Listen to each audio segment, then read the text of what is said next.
from Detroit, Michigan, weighing 153 1/4 pounds, the former WBA welterweight champion of the world, the Motor City Cobra, Thomas Hearns. 10 rounds of boxing.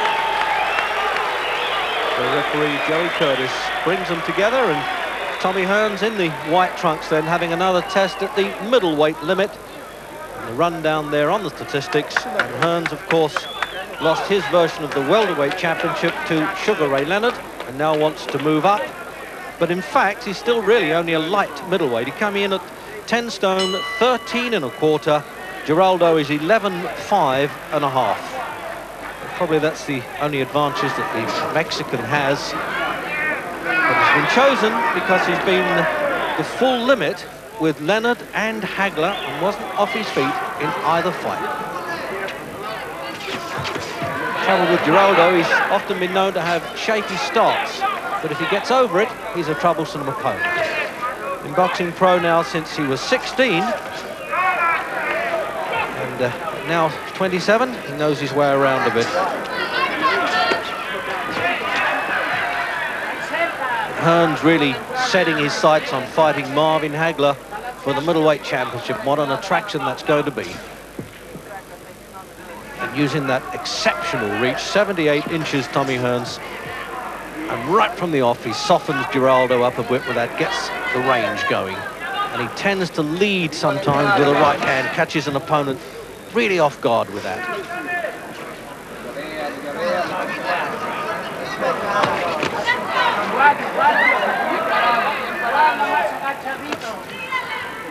Well, Geraldo, having tasted Hagler and Leonard's punches, is now in with one of the best hitters in the game, and he just turned that left lead into a hook there, Hearns.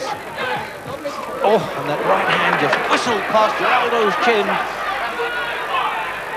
So I think he knows what's in store, and there he's leading with that right hand now. That's the punch, and the left hand came over, just cuffed him on the side, and I don't think Geraldo's going to make this. He's totally bemused there, the Mexican, looking for some help, but he won't get any.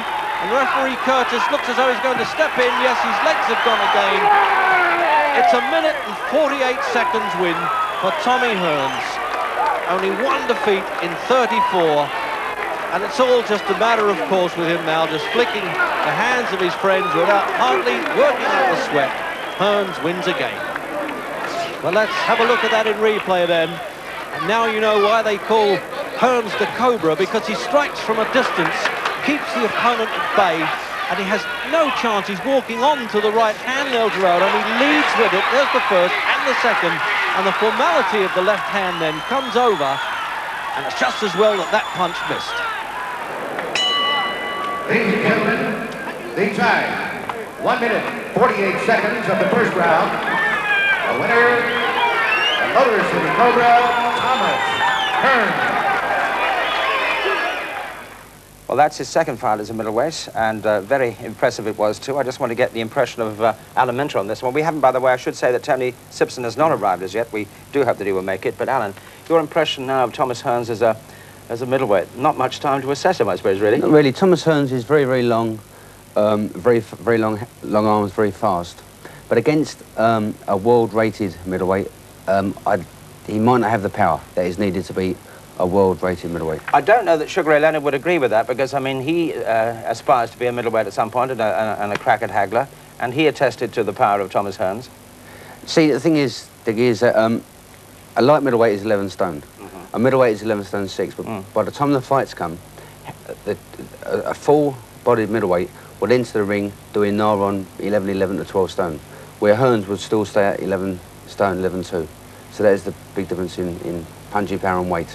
There is maybe just a slight way of assessing that performance by Hearns, because although the man he fought, Geraldo, was a veteran, he has actually gone the distance with people like Leonard and Benitez. And Hagler. And Hagler.